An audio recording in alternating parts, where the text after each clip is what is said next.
Hi, this is Dennis with Second Chance Tackle. We're doing another episode on frequently asked questions that come into the comments section of the videos that I produce. And well, I try to select the questions that have a broad application across multiple fishing reels and, well, across everybody who didn't ask that question. You know, you learn a lot from asking. And that's kind of what we're doing here. We're taking a question that somebody sought a specific answer to, and we're trying to make it general so that everybody can learn from that. Heck, I learn from it. A lot of times folks will ask me a question that I don't know the answer to. I'll go and do some research on it. And, well, I learn, and then, of course, I can pass what I learned along on to other folks.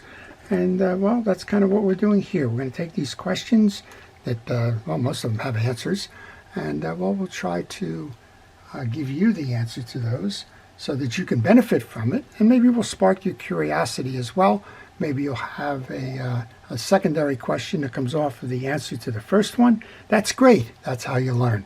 Well, if you like these kinds of videos, if you enjoy learning about fishing reel service and repair, about fishing reel manufacture, about fishing reel in general, and how to repair maybe the one that you have or one you're considering buying, then this is a channel for you, and I want to encourage you to subscribe.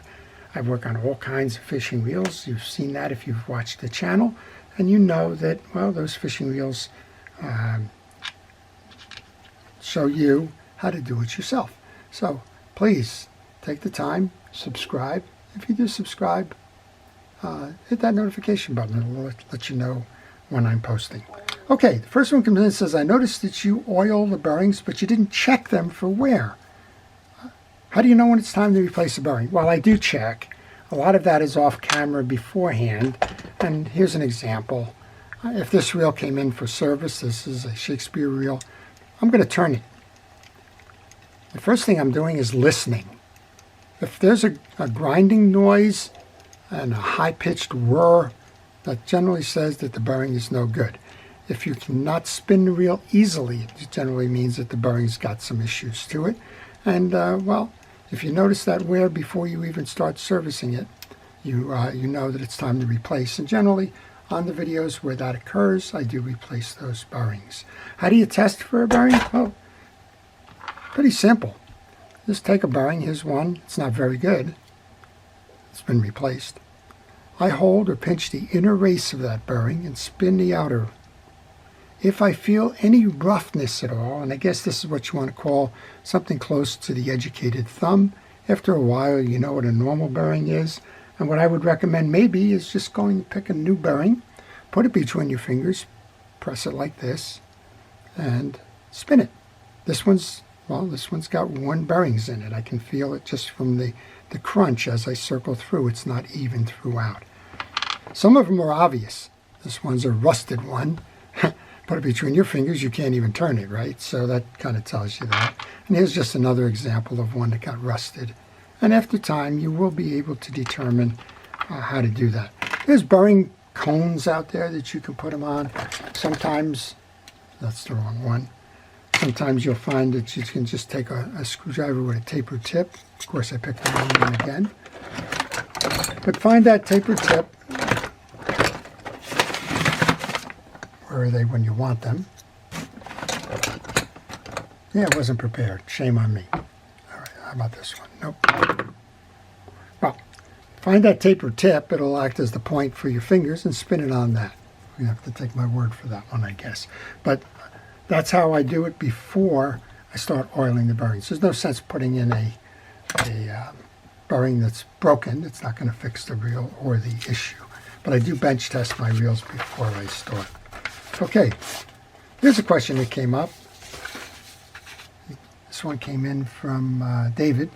David said, I use my reels heavily, and I basically am out there from January through September, and put them on a boat. We fish 8 hours a day. When we come back in, we rinse the boat down with a boat detergent, spray the rods and reels as well, and they use a soft brush to rinse. It says, do you believe these chemicals contribute to service issues I'm having? The reels are locking up, they're noisy, they're grinding. Absolutely. So the boat cleaners that you have are based on detergents. Detergents by their nature are going to break down oils and greases. Think of that as something like the dish detergent that you use in the kitchen sink on your basic pots and pans, right? They're designed to break down oils and greases. Reels on boats are not, they're not sealed for the most part. Think of this reel as an example of a trolling reel. These seams are going to let water in. And if you're spraying them down, you're actually letting that water in with high pressure. And, well, that water gets in there. If it's got the cleaner in it, it's going to dissolve the oils and greases in your reel, and it's going to do exactly that. It's going to contribute to a grinding, to a lockup, and to a noisy reel. So stay away from commercial boat cleaners in spraying down your rods and reels. What do I recommend? Plain water. Use fresh water as the basic clean after a trip. If you like to, after that, spray it down with WD-40. What is WD-40? Water displacement 40. It'll flush out some of the water that remains within your reel. So David, thank you for asking that. And, well, appreciate that all. Next question that comes in from Gary Allen, I think. Gary Allen 8. He says, is there a wrong way to put a rotor on a fishing reel for the bail trip? The general answer is no. The rotor is going to flip all of the time, spinning around. The bail trip is in one fixed location, but the only time it does matter is when you have a single stop rotor with an easy cast function. In that case, you need to make sure that your fishing reel stops. Maybe this one's in for service because it doesn't stop there. Stops, there you go. It stops in the cast position, which is here for your easy cast feature. You pull down on the lever that opens your bail, right? Sometimes if you're servicing one of these rear drive reels with the easy cast feature, you put it all back together again and it winds up on this side, 180 degrees from the reel seat, which is where you need it to be in order to trip the finger latch and let it go for casting. If that's the case, you actually did put the rotor on incorrectly. It's 180 degrees away. What you want to do is take off your rotor. In this case, this rotor mounts from underneath. Take the rotor off, turn it 180 degrees, and then just make sure manually that you check to make sure that it comes back to the casting position before you complete the tightening of that rotor.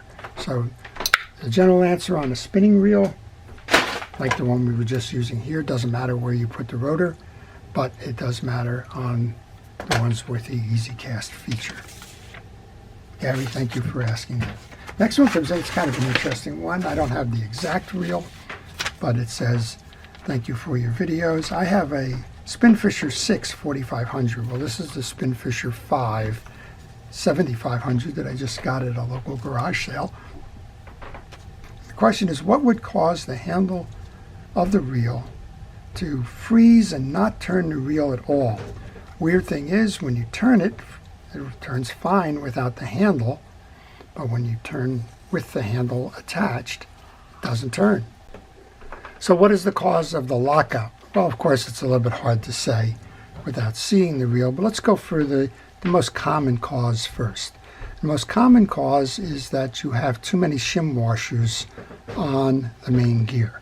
What's a shim washer? Well, it's this. It's a whole group or series of small washers that fit on the handle side of the main gear, between the main gear and the bearing.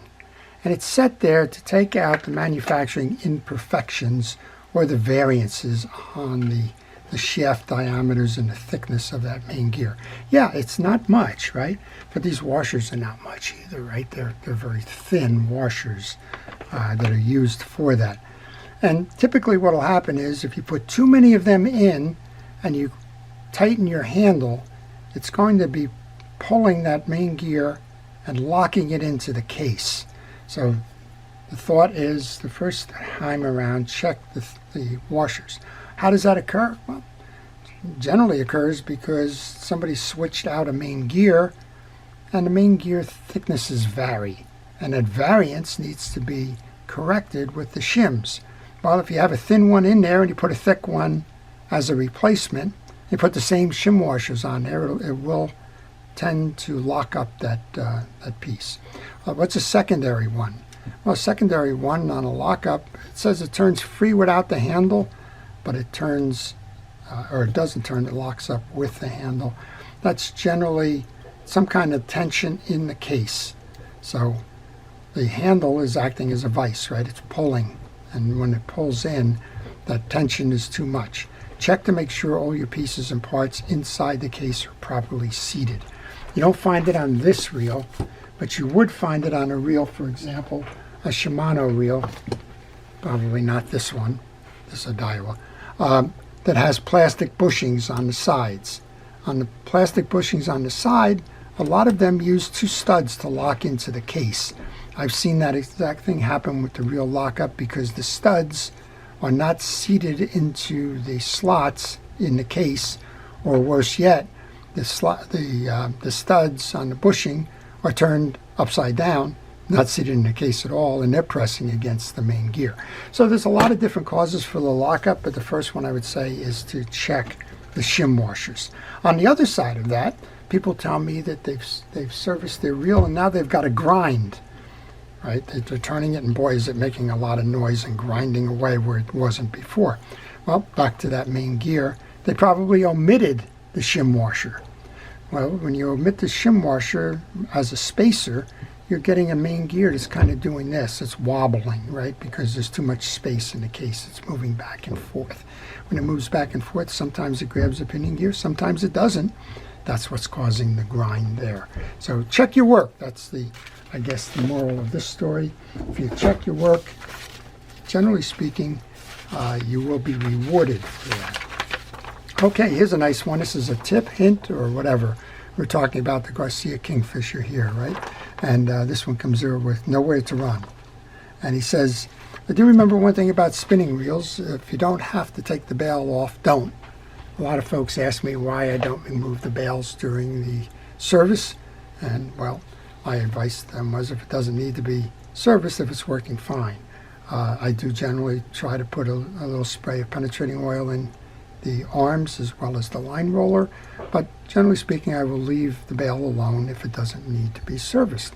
And some people get carried away when they start to do their reel service. They take every piece off the reel, then they can't figure out how to put the springs back on or something like that. But Nowhere to Run says he remembers, don't take the bail off unless it needs to be. And he says, here's another one for you. He says, don't be a gorilla. And if you get mad, walk away. Come back later. Sage advice, right? I've often said that the